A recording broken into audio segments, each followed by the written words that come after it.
All right, everybody, today we're going to talk about ice melt material.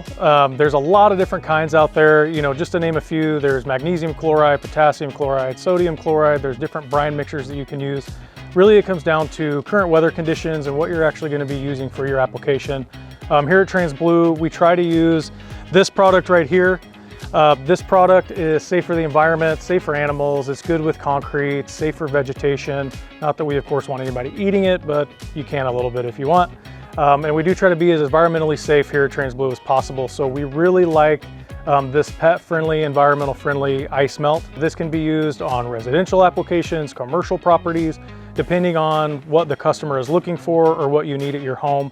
But there's lots of different options out there. Like I said, magnesium chloride, sodium chloride, potassium chloride, acetates, different brine mixtures. You can get a little bit of everything. It just depends on what you're going to use it for. So let's go into a little bit more detail and I'll start breaking a few of them down.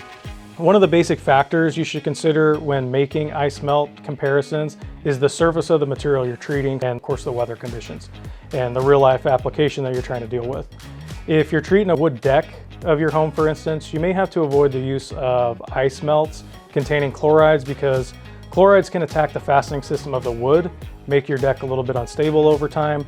And the brine solution, if you go that route, may attract moisture to the pores of the wood, making it freeze, and it can actually form a little bit of black ice, which you can't necessarily see, and it becomes a little bit dangerous. The next factor you want to consider is the right amount of melter to use. Because excessive use of melter can lead to runoff issues where chemicals will seep into the environment, it can actually cause contamination over time, depending on the frequency of use. Next, I want to get into sodium chloride ice melter, which is also referenced as rock salt. It's one of the most commonly used types of ice melter out there. It's the most abundant form of natural salt found in nature. It's readily available, it's cheap, and this is why most people prefer it. Sodium chloride melters come with 67% chlorides. Therefore, they may cause some problems even though they are effective for ice melting in residential and home applications.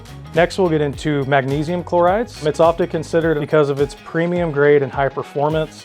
Magnesium chloride is also a naturally occurring substance. Now, magnesium chloride is safer for ice melting because it contains less than 40% of sulfates compared to 60% found in the sodium chloride. So this form of ice melter is gentle on most home surfaces, it is low in toxicity, therefore it's safer for the environment. With magnesium sulfates, ice melter can melt ice to -10 degrees Fahrenheit or more.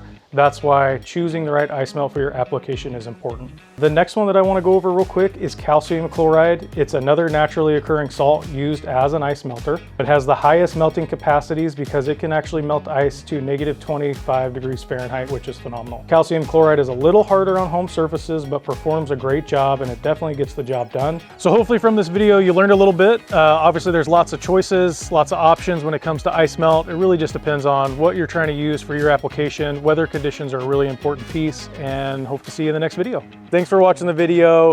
If you like this video, please like or subscribe below, and we'll see you really soon.